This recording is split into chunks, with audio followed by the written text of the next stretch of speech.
자, 지난주에까지는 우리가 누구에 대해서 주로 이야기를 많이 했어요? 설교를 했죠? 그죠? 사울에 대해서 이야기를 좀 많이 했는데 오늘부터 몇 주간은 베드로에 대한 이야기를 통해서 말씀을 전하도록 하겠습니다. 자, 9장의 내용이 다 미처 끝나지도 않았는데 9장에 사울이 회심하고 또 예루살렘 교회로 가서 여러 놀라운 변화를 이룬 그 사건이 나오잖아요, 그죠? 근데 그 사건이 끝나기도 전에 갑자기 조금은 좀 생뚱맞게 누구의 이야기가 나오는 거죠, 지금? 베드로의 이 두 가지 기적 사건을 일으킨 두 지역에서 두 가지의 기적을 일으킨 사건이 갑자기 끼어들게 됩니다. 그런데 이 베드로의 이야기가 나온 것은 좀 갑작스러운 부분이 없지 않지만 이후에 베드로의 복음 사역이 어떻게 된다는 것을 연결해주는 다리 역할과 같은 모습으로 오늘 이 본문에 끼어져 있다는 것을 기억하시고 생각하시고 오늘 말씀을 들었으면 좋겠습니다.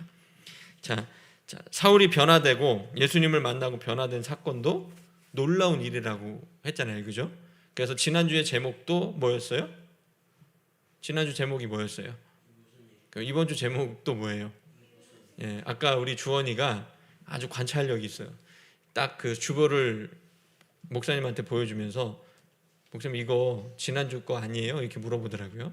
맞아요, 지난주 건데 지난주와 설교의 제목이 똑같기 때문에 바꾸질 않았습니다. 이번 주에도 이 말씀의 설교 준비를 하면서 이 본문의 설교의 제목을 무엇으로 잡으면 좋을까라고 고민을 하다가 그냥 다른 것보다 지난주에 했던 이 무슨 일인가 이것이 좀 잘 어울릴 것 같아서 오늘도 그냥 그대로 간 거예요. 자, 왜 그러냐면 오늘 베드로를 통해서 중풍병자가 낫게 돼요. 그리고 심지어는 죽은 사람도 살아나는 놀라운 일이 벌어지게 됩니다. 박해자가 복음을 전하는 자로 변하는 것도 놀라운 일이지만, 그죠? 중풍병은 지금으로 말하면 뭐일 것 같아요? 코로나 아니, 지금 중풍병이라고 부르는 건 뇌졸중이라고 머리로 가는 피의 혈관이 막히거나 뭐 가늘어져서 생기는 질병이에요. 그러면 사람이 마비가 오고 정상적인 뇌 기능과 신체 기능을 할 수 없는 게 바로 이 무서운 병이에요. 중풍병에서 옛날 어른들은 그래서 푹 맞았다 그러는데 바람을 맞았다. 그래서 막 입도 돌아가기도 하고 몸이 뒤틀리기도 하고 또 움직일 수 없는, 한쪽으로 움직일 수 없는, 아니면 아예 몸을 움직이기 심한 경우에는 전신마비까지 될 수 있는 아주 무서운 병이 바로 이 중풍병이에요. 그리고 그거보다 더 심각한 게 뭐예요? 사람이 결국엔 죽는 거잖아요. 죽은 사람도 살리는 이 놀라운 일이 일어났기 때문에 지난주에 이어서 바로 그것을 본 사람들은 바로 뭐라고 얘기했을까요? 이 무슨 일이고 이랬을 거 아니에요, 그죠? 그래서 이 무슨 일인가? 어떤 일이 벌어졌고 그 일을 통해서 그러면 우리는 어떤 믿음의 모습과 자세로 그것을 받아들여야 되는지를 한번 말씀을 통해서 알아보겠습니다. 자, 중풍병은 목사님이 앞에서 잘 설명을 했잖아요, 그죠? 지금도 쉽게 고칠 수 있는 병이 아니에요. 의학이 발달한 지금도 수술을 통해서 뭐 혈관을 확장한다든지 해서 어느 정도의 회복은 시킬 수 있지만 증상을 완화시키거나 더 나빠지지 않게 할 수는 있지만 완치되는 것은 거의 불가능에 가까운 아주 지독한 병이에요. 그런데 오늘 말씀에 보면 베드로가 사방으로 두루 다니다가 룻다라는 곳에 가서 그곳의 성도들을 만납니다. 자, 거기서 애니아라는 사람을 만나는데 그가 바로 중풍병으로 침상에 누워서 지낸 지 몇 년이나 된 사람이에요? 8해는 몇 년이에요? 8해 8년입니다. 8년 동안이나 이 중풍병으로 누워있을 정도면 거동도 불편했을 것이고 또 움직이긴 하더라도 그의 걸음이 불편해서 낙상해서 넘어지면 뭐 2차적으로 복합골절이나 큰 2차 사고로 이어질 수 있기 때문에 의사가 아니면 주변 사람들이 누워서 지낼 것을 아마 권했을 거예요. 그만큼 중증의 중풍병자인 애니아를 어디서 만났다는 거예요? 룻다라고 하는 지역, 그 요빠 가까운 곳이에요. 그래서 항구 도시 가까운 그 동네에 가서 베드로가 예루살렘의 박해를 피해 떠나 이곳저곳을 사방으로 두루 다녔잖아요, 그죠? 그래서 이 루다라는 곳에 이르게 되는데 그곳에서 그 여인을 만나고, 자, 그 여인을 향해서 뭐라고 얘기하냐면 이렇게 이야기합니다. 보세요. 애니야야, 예수 그리스도께서 너를 낫게 하시니 일어나 내 자리를 정돈하라. 자, 베드로가 뭐 특별히 한 게 있어요? 어떤 의료 행위를 했어요? 아니면은 막 간절하게 기도를 했어요? 베드로가 그곳에 도착해서 뭘 한 거예요? 그 애니야라는 사람을 만나고 그가 중풍병으로 누워 있는 것을 보고 그를 불쌍히 여겨서 그가 누구의 이름으로 이 일을 선포했죠? 그렇죠. 예수 그리스도께서 너를 낫게 하시니 일어나서 너의 자리를 정돈해라. 그러자 8년 동안 누워있던 이 애니야는 곧 일어나게 되었고 루다와 사론에 있는 사람들이 그것을 다 보게 됩니다.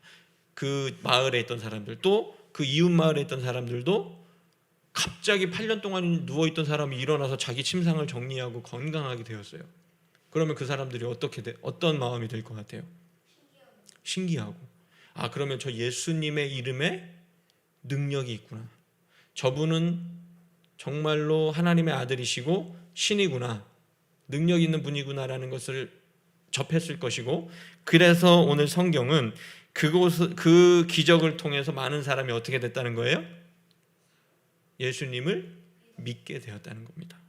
자, 이런 일이 있게 되었고, 자, 초대교회에 복음이 전파되기 시작할 때는 많은 기적이 나타나요. 귀신이 쫓겨나고 병들어서 손을 쓸 수 없는 사람들이 고침을 받게 되었습니다.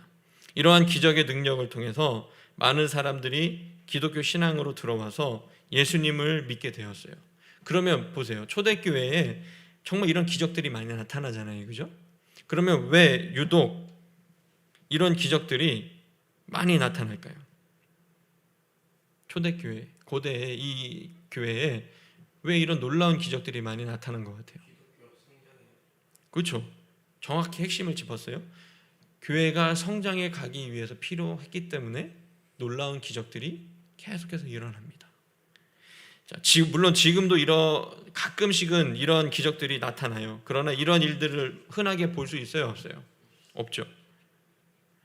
그런데 과거에 특히 초대교회는 왜 이런 기적이 나타났냐면, 그도 그럴 것이 예수님을 믿으면 뭘 받아요?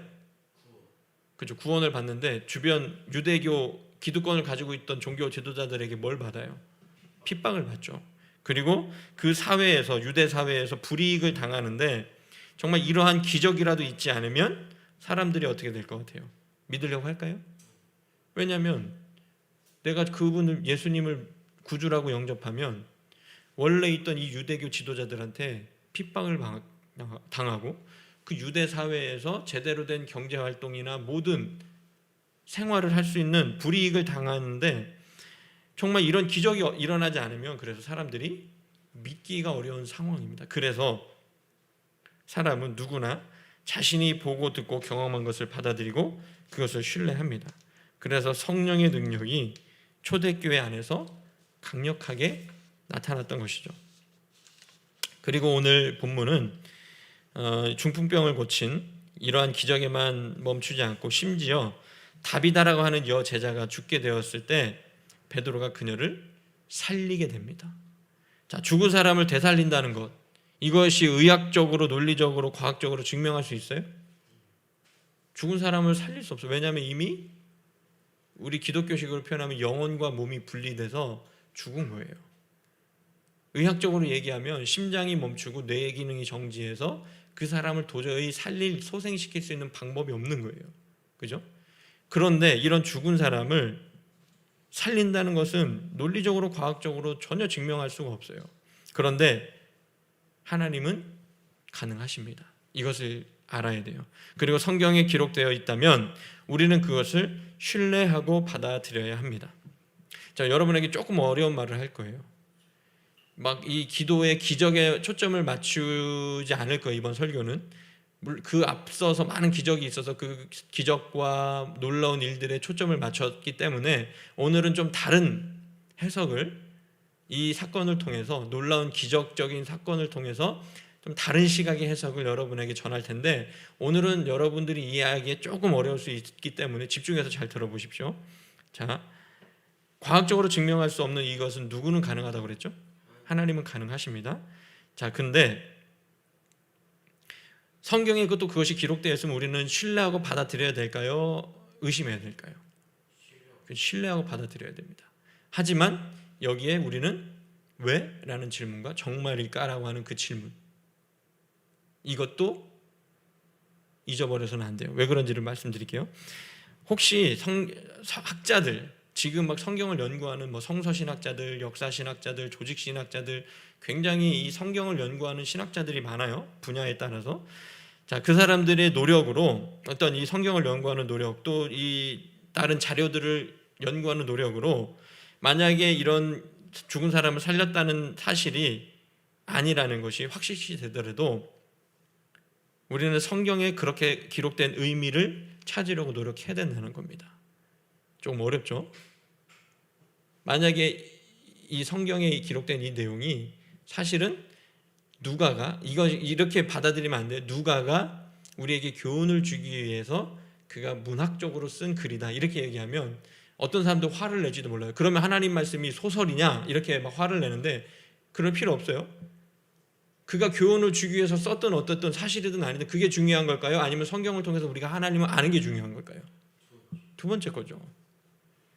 성경도 오류가 있을 수 있습니다. 왜? 어떤 사람은 막 성경은 1.1획도 틀리지 않았다라고 얘기하는데, 이것이 얼마나 많이 번역됐고 또 원문과 한글 성경을 비교해 보면 이 번역상 오류가 있는 것이 분명히 드러나는데도 성경은 1.1에도 틀리지 않다, 어떻게 성경이 틀릴 수 있냐, 이것이 교훈을 주기 위해서 지어낸 얘기가 될 수 있냐라고 반박하는 사람들은 편협한 사고에 갇혀서 어떻게 보면 더 깊은 신앙과 믿음으로 나아가기에 어려운 사람들이라는 것이죠. 자, 이 구절이 지금 이 시대에 어떤 의미이고 우리가 어떤 믿음으로 받아들여야 하는지를 진지하게 고민해야 된다는 겁니다. 정말 중요한 것은 뭐라고요? 이 성경 말씀을 통해서 살아계신 하나님을 우리가 어떻게 한다는 거예요? 받아들이고 믿고 알아간다는 게 중요하다는 거죠. 그죠? 그리고 그 말씀이 오늘날 우리에게 어떤 의미로 다가오는지, 그리고 그 의미로 다가온 그 말씀을 가지고 우리는 이 시대를, 이 세상을 어떻게 살아가야 되는지를 건강하게 해석하고 그 하나님의 뜻을 이루기 위해서, 내 삶 가운데 나타나기 위해서 믿음으로 살아간다는 것, 이것이 바로 중요하다는 포인트입니다. 이제 무슨 의도에서 설교하는지는 이해하시겠죠? 오늘 이것에 초점을 맞춰서 좀 설교를 좀 해볼까 합니다. 36절에 보면 욥바에 다비다라고 하는 여제자가 또 있었어요. 그죠? 이제는 애니아라고 하는 사람의 중풍병을 고치고 다비다라고 하는 여제자를 살리는 내용입니다. 그녀는 근데 다비다라고 하는 여제자는 어떤 사람이었다고 성경은 증언하고 있어요. 이 사람은 어떤 사람이었죠? 36절에 보세요. 그죠? 선행과 구제하는 일이 심히 많아서 주변 사람들에게 사랑과 존경을 받았던 사람이에요. 자, 그녀가 행한 것을 보면, 그러면 지금으로 따지면 사회적 약자들의 복지를 책임졌다는 겁니다. 그로 인해서 도움받은 사람들에게는 그녀는 없어서는 안 될 존재였다는 거예요. 자, 이렇게 다른 사람들을 구제하고 또 선행을 베풀려면 이 사람이 그래도 어느 정도의 물질적인 여유가 있었다는 거예요? 없었다는 거예요? 있었죠. 이 사람은 자기가 가진 걸 가지고 자기만 누리고 배 터지게 사는 게 아니라 그것을 어떻게 했다는 거예요? 구제하고 베풀면서 선행하면서 그것으로 그리스도인답게 살았다는 겁니다. 그러니까 그녀가 죽게 되었을 때 사람들은 그녀의 시체를 씻어서 다양하게 눕혀놓고 아주 슬퍼하죠. 그리고서 어찌할 바를 모르고 있을 때에 루다라는 곳에 베드로가 와서 중풍병에 걸린 사람을 고쳤다라는 이야기를 듣게 되었습니다. 그러니까 사람들이 어떻게 돼요? 두 사람을 보내서 지체하지 말고 이곳으로 와달라고 간청을 합니다. 베드로에게. 사람들이 얼마나 다비다를 사랑했는지, 그녀가 죽은 것을 얼마나 안타까워하며 슬퍼했는지를 잘 보여주는 대목이죠. 자, 그 사람이 죽었어요. 이제는 슬프지만 이 사람을 보내주어야지, 이렇게 하고 그냥 그녀를 떠내보낸 게 아니라 저 루따라고 하는 동네에, 여기는 요빠예요. 요빠라고 하는 항구 도시, 큰 도시에 루따라고 하는 동네에 베드로가 와 있는데, 우리가 베드로를 청해서 한번 이 다비다를 살릴 수 있는지 간청해보자. 그래서 두 사람을 보내게 됩니다. 당시 그리스도인들은 예수님의 제자들이 많은 기적과 능력을 행하는 것을 알았고, 다비다도 그러면 살릴 수도 있을 것이라고 생각해서 베드로가 속혀와줄 것을 간청한 것이죠. 그래서 그들의 간청으로 베드로가 중풍병자를 고친 그 루따를 떠나서 그들과 함께 가서 다비다의 시체가 누워 있는 다락방에 올라갑니다. 그러자 모든 과부가 베드로의 곁에 서서 울면서 다비다가 그들과 함께 있을 때에 지어준 속옷과 겉옷을 다 내보이면서 그녀의 죽음을 슬퍼해요. 자, 이때 당시에 예수님이 십자가에 달리실 때 예수님의 겉옷도 속옷도 다 로마의 군인들이 어떻게 했어요? 제비 뽑아서 나눠 가졌잖아요. 왜 옷을 남이 입던 옷인데도 왜 나눠 가졌을까요? 이때 당시의 옷은 단순히 우리의 패션이 싼 게 아니에요. 이때 당시의 옷은 거의 한 벌 가지고 두 벌 가지고 평생을 살 수도 있고 굉장히 오랜 기간을 살아야 되고 아주 귀한 것이었어요. 옷이. 그 옷을 겉옷과 과부들, 그러니까 사회적 약자, 돈도 없고 사람들의 돌봄도 제대로 받을 수 없는 이 특히 과부들이 사회적 약자로 대표되는데, 남편이 없는 사람들, 그 여인들이 고통 중에 있고 괴로움 중에 있고 소외되고 가난하게 살 때에 이 다비다라는 여인이, 여제자가 그들의 속옷도 겉옷도 지어주면서 그들의 생계를, 삶을 어떻게 해줬다는 거예요? 도와주었다는 겁니다. 그러니까 그 다비다가 죽었을 때 단지 내가 이제 도움받을 수가 없는 것에만 안타까워서 눈물을 흘렸을까요? 이 사람들이?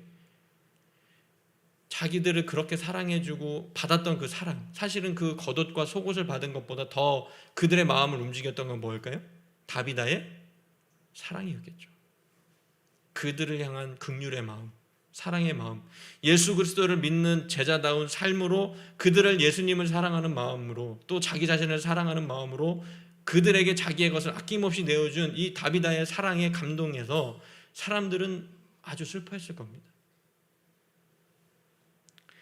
자, 그래서 베드로가 그 현장에 도착하고, 그렇게 과부들이 베드로에게 이 옷을 보십시오, 이것은 다비다가 우리를 위해서 지어준 옷입니다, 이렇게 보여주죠. 베드로가 이제는 사람들을 다 내보내고 무릎을 꿇고 이번에는 어떻게 할까요? 그냥 명한 게 아니라, 선포한 게 아니라 베드로가 무릎 꿇고 뭐 했어요? 시체를 향해 기도한 다음에 시체를 향해서 이렇게 말합니다. 딱 길게도 얘기 안 해요. 뭐라고 얘기했어요? 기도 끝난 다음에 베드로가 뭐라고 얘기했어요? 다비다야 일어나라.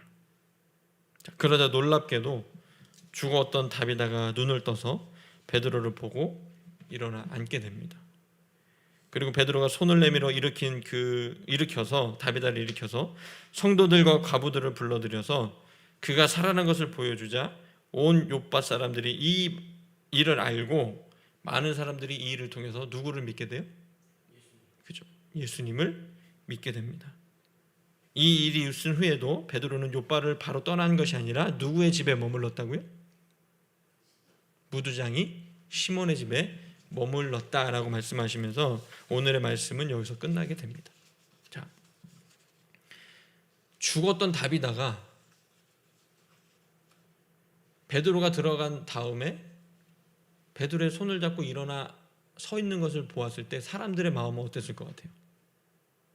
되게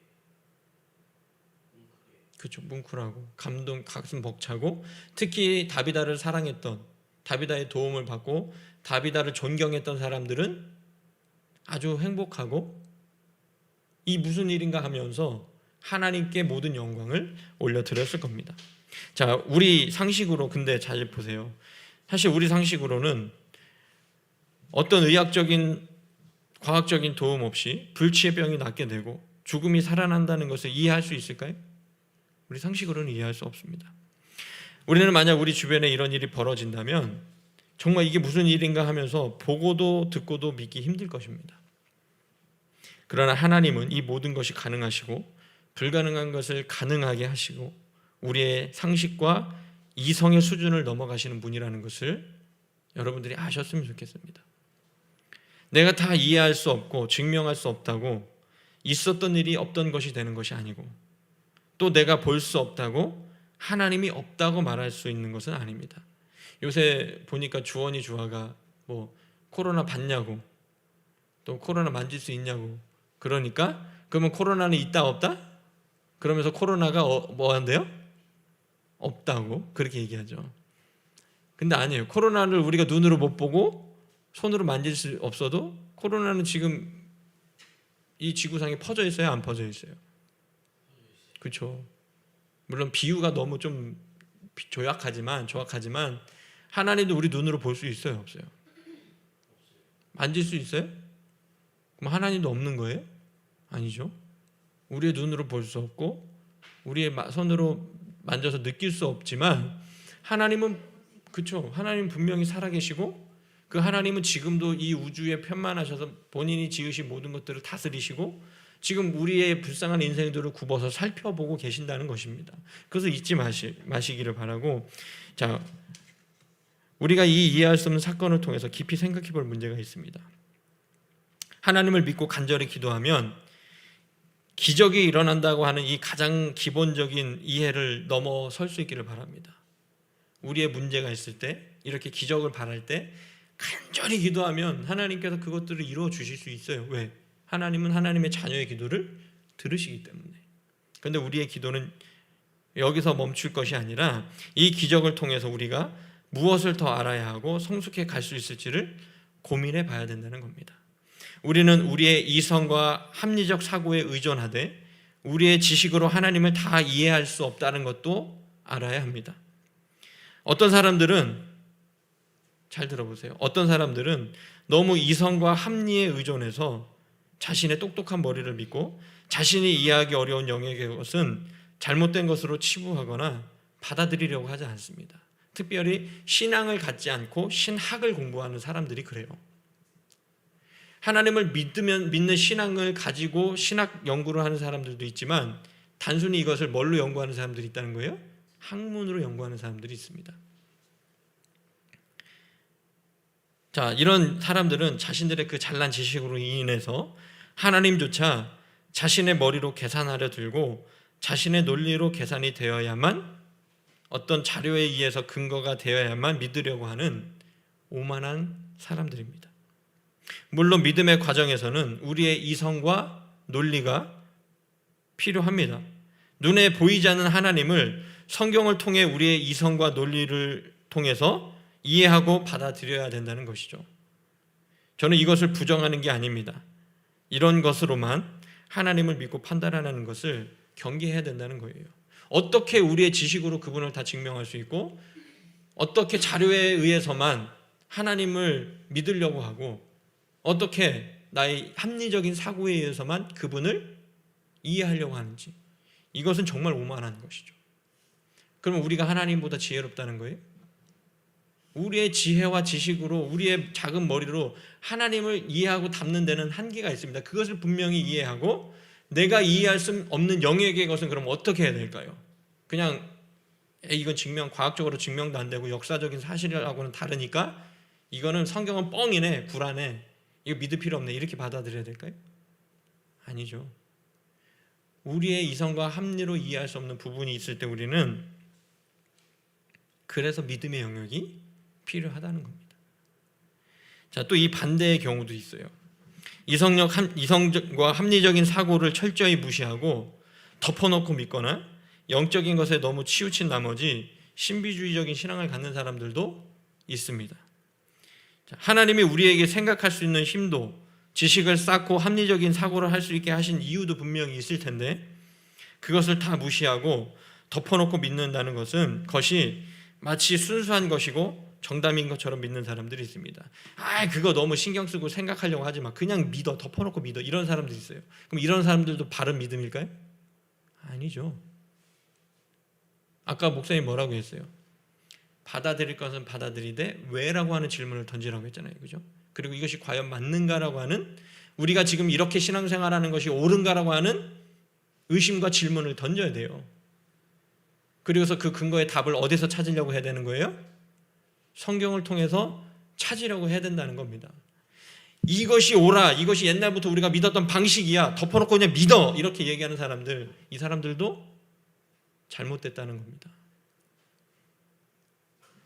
똑같은 성경 본문이라도 그 시대에 맞게, 시대의 상황과 환경에 따라 그 말씀의 본질이 변하지는 않겠지만 뭐는 바뀔 수 있다는 거예요? 해석은 달라질 수 있다는 겁니다. 그런데 지금 과거의 조선시대, 일제감정기, 우리의 어려웠던 이 6.25 시대 때 해석됐던 그 말씀이 지금 이 풍족한 시대를 살아가는 정말 포스트 모던 시대가 돼서 정말 뭐가 옳고 그른지 헷갈리는 이 시대 가운데 똑같이 그 과거에 해석됐던 그 말씀이 그대로 적용이 될까요? 될 수 있을까요? 그럴 수 없다라는 것이죠. 그러면 과거에 우리가 알았던 신앙의 양태와 전통이 잘못되었다는 것을 알았을 때는 우리는 어떻게 해야 될까요? 그냥 덮어놓고 믿어, 너 이거 의심하는 거는 하나님 의심하는 거야, 이렇게 얘기해야 될까요? 그럼 그 사람은 미련하고 멍청한 거죠. 오만한 게 아니라 정말로 미련하고 하나님이 주신 지식으로, 지성으로 무언가 판단할 수 없는 참 편협한 인간이 된다는 것입니다. 자, 어느 경우도 앞에서 말한 자기의 지식을 너무 의존해서 너무 이성적이고 합리적으로만 하나님을 믿으려는 사람들도 문제지만, 두 번째 뭐예요? 덮어놓고 믿는, 의심하지 않고 믿는 사람들도 문제라는 것이죠. 어느 경우든 건강한 것이 아닙니다. 우리의 생활적인 부분도 그렇고 신앙적인 부분도 균형을 이루어야 됩니다. 이 밸런스가 중요해요. 균형이 중요합니다. 특히 신앙적인 부분에서는 지성과 영성의 조화로운 균형이 반드시 필요합니다. 공부만 드립다 하고 연구만 하고 기도하지 않고, 성경을 연구하지 않고 기도만 하고, 다 건강한 거 아니에요? 두 개가 같이 가야 돼요. 하나님 앞에 무릎 꿇고 기도하고 말씀을 진지하게 연구하고, 다 필요합니다. 어느 한쪽으로 치우치면 우리는 오만하고 재수없는 인간이 되든지 아니면 미련하고 편협한 인간이 될 것입니다. 오늘 본문에 나오는 불치의 병이 낫게 되고 죽은 사람이 살아나는 이 기적에 대한 우리의 자세가 건강했으면 좋겠어요. 우리의 이성과 합리로 이해할 수 없는 이 죽은 사람이 살아나는 일, 불치병이 낫게 되는 이 일을 받아들이는 우리의 신앙의 자세가 건강했으면 좋겠습니다. 베드로가 간절히 기도해서 죽은 사람이 살아나는 것에 집중해서 현실의 삶을 내팽개친 채 나의 문제를 해결하려고 어디엔가에 처박혀서, 기도원에 처박혀서 기도만 하려 들지 마세요. 우리에게 주어진 모든 삶에 균형 있게 시간을 안배하시기를 바랍니다. 만약에 목사님이 개척교회를 한다고 가족들 다 내팽개치고 나는 하나님 앞에 계시를 받아야 돼, 하나님 앞에 능력 받아야 돼, 뭔가 내가 은사를 받고 우리 교회의 병을 고치고 해서 우리 교회를 성장시켜야 돼서 내가 거기에만 목사님이 집중해서 올인해서 내 새끼들은 굶든지 말든지 내 아내는 외롭든지 말든지 다 방치하고 어디 1년 산속에 틀어박혀서 기도만 하고 앉아있다면 그것이 바로 옳은 신앙생활일까요? 그것이 바른 믿음일까요? 너희들 아빠 없이 1년 2년 살 수 있어요? 그건 하나님 바라는 바도 아니에요. 어디에 정말 능력이 나타나게 하려고 막 하나님을 협박하고 떼쓰려고 처박혀서 막 그냥 디립다 기도만 하는 사람들이 있어요. 자기에게 주신 삶의 모든 그 영역들, 가족들, 나의 일터 소중히 여기지도 않고, 그것도 하나님이 주신 건데 그 모든 것들을 이성적으로 볼 수 없으니까 좁게 편협하게 요것만 보니까 사람이 어떻게 되는 거예요? 편협하게 되고 이상한 괴물 같은 신앙, 옳지 않은 신앙으로, 그 시야 좁은 신앙으로 걸어가게 된다는 겁니다. 우리의 가족과 이웃, 내 삶의 모든 터전을 소중하게 여길 수 있기를 바랍니다. 그것도 다 누가 주신 거예요? 누가 허락하신 거예요? 하나님 허락하신 것이고, 그 모든 현장에서도, 내 가정에서도, 나의 일터에서도, 모든 친구들 인간관계에서도 하나님은 내가 그 자리에서 하나님 있는 사람다운 모습으로 살아가길 바라십니다. 성경에 하나님께 칭찬받았던 사람, 이 다비다 같은 사람은 어떻게 했어요? 그가 막 뒤집다 기도만 하고 어디 들어가서 막 신비주의처럼 막 이렇게 살았던 사람일까요? 그가 삶의 현장에서 어떻게 했다는 거예요? 자기가 가진 재물로 많은 어려운 사람들, 사회적 약자들을 어떻게 했어요? 도왔죠. 섬겼죠. 그렇다고 이 다비다가 기도하지 않았을까요? 더 많이 기도했을 겁니다. 하나님을 알고 보자. 그러니까 기도가 많이 기도하고 제대로 기도해서 하나님의 뜻을 알았기 때문에 어떻게 할 수 있는 거예요? 그렇게 선행을 베풀 수가 있는 것이죠. 기도만 그렇게 많이 하고 고집스러워지고 교만해지면 그 사람 그건 기도한 거예요? 그건 기도가 아니라 자기 업적을 쌓은 거죠. 나는 이렇게 40일 금식했다. 나는 1년 동안 어디 기도원 가서 계시를 받고 내려왔다. 그렇죠. 내 이미지 살리려고 정확히 봤네요. 지 이미지 살려서 부자 되려고, 하나님 이름 팔아서 장사하려고. 그런 사람들이 부지기수입니다.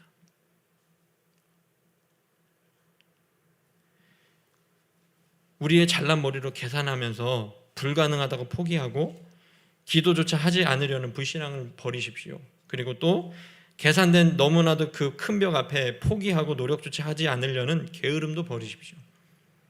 우리의 삶에 문제가 생기고 답답한 일들이 벌어질 때 하나님 앞에 겸손하게 무릎 꿇으시고 내가 할 수 있는 것은 최선을 다해 행동으로 옮기십시오. 오늘 본문에 다비다와 함께 신앙생활했던 사람들이 믿음을 가지고 베드로를 찾아가서 간절히 부탁했던 모습을 떠올리면 이 말씀을 이해하는 데 도움이 될 겁니다. 그들은 죽은 사람이 어떻게 살아날 수 있을까라고 하는 논리적인 판단이 아니라 죽은 사람도 살리시는 하나님의 능력을 의지했잖아요. 그죠? 논리적인 판단이 아니에요, 이거는. 그러면서 그들이 가만히 그가 살아나기만을 기다리고 기도만 하고 그 자리에 앉아 있었어요? 물론 기도도 했겠죠. 그렇지만 그들이 했던 게 뭐예요? 즉시 좀 멀리 떨어져 있는 그 베드로를 찾아가서 간청하는 수고를 마다하지 않잖아요. 그죠? 살려달라고. 쉽게 말하면 이렇게 이해하면 정말 쉽습니다. 내가 할 수 있는 것은 최선을 다해서 노력하시고 내가 어찌할 수 없는 것은 하나님께 맡겨드리며 믿음의 길을 걸어가면 된다는 것입니다. 그렇죠. 내가 할 수 있는 것은 하세요. 지금 나에게 주신 지식과 건강과 물질로 내가 할 수 있는 최선의 것을 하십시오. 그런데 내가 그 합리적인 사고로 모든 문제를 해결할 수 있어요? 내가 가진 것으로 그 모든 것들을 극복할 수 있어요? 그럴 수 없죠. 그럴 때는 어떻게 하라는 거예요? 겸손하게 무릎 꿇고 하나님께 맡기라는 겁니다. 무엇이든 머리로만 계산하려 하지 마시고 또 내가 할 것조차 하나님께 떠넘기고 무턱대고 믿는 무책임하고 신비주의적인 신앙을 버리고 균형 잡힌 신앙생활을 할 수 있기를 바랍니다. 자, 또한 새롭게 시작하는 우리 주님의 교회에도 이런 기적과 같은 일들이 많아졌으면 좋겠어요. 우리 믿음의 공동체에 몸담은 성도들을 괴롭게 하던 삶의 문제가 해결되고 그러함으로 인해 우리의 신앙이 건강하고 바르게 성장해 가면 좋겠습니다. 자, 새롭게 시작하는 교회는 연약하기 때문에 이런 기적도 필요해요. 사실은 우리 교회에 와서 같이 함께 신앙생활하는 사람들의 문제가 해결되고 그들이 피부로 그 모든 것들을 느낄 때 어떻게 할까요? 그들의 믿음도 자라고 우리 교회도 성장해 가는 겁니다. 연약할수록 뭐가 더 많이 나타난다는 거예요? 기적이 더 많이 나타나죠. 하지만 이 기적에만 매달려서 현실을 등한시하지 않기를 바랍니다. 그리고 내게 주어진 이 시간들과 사람들을 소중히 여기면서 하나님이 기뻐하시는 아름다운 믿음의 공동체로 성숙해가는 우리 주님의 교회 또 모든 성도님들 될 수 있기를 간절히 소망합니다. 기도하겠습니다.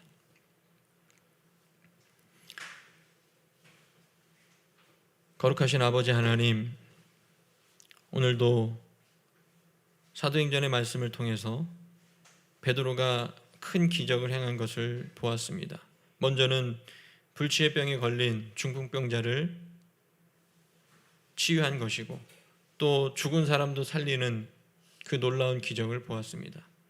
하나님, 우리의 이성적인 생각과 합리적인 사고로는 과학적인 것으로는 전혀 증명할 수도 이해할 수도 없는 이 일들을 하나님 우리가 건강하게 믿음의 눈으로 잘 받아들일 수 있도록 은혜를 베풀어 주시옵소서. 또한 하나님 우리가 덮어놓고 믿으려 하는 어리석음과 편협함, 미련함을 버리게 하여 주시고 하나님의 말씀을 진지하게 우리에게 주신 지성과 이성적인 사고로 또한 그것들을 진지하게 바라볼 수 있는 자세 또한 허락하여 주옵소서. 하지만 하나님 우리의 이성과 합리로 모든 것들을 깨달을 수 없고 판단할 수 없사오니 그 우리의 이성에 너머에 있는 것은 우리가 바르게 믿을 수 있도록 하나님 우리에게 믿음 또한 더하여 주시옵소서. 그래야 할 때 아버지 하나님 우리가 하나님을 제대로 알고 온전히 믿을 수 있는 줄로 압니다. 하나님 우리가 이 어렵고 혼탁한 시대 가운데 혼란한 시대 가운데 하나님을 바르게 믿을 수 있도록 지혜도 주시고 깨달음도 허락하여 주시고 하나님의 말씀을 바르게 해석할 수 있는 지혜를 허락하여 주옵소서. 감사를 드리며 예수님의 이름으로 기도하옵나이다. 아멘.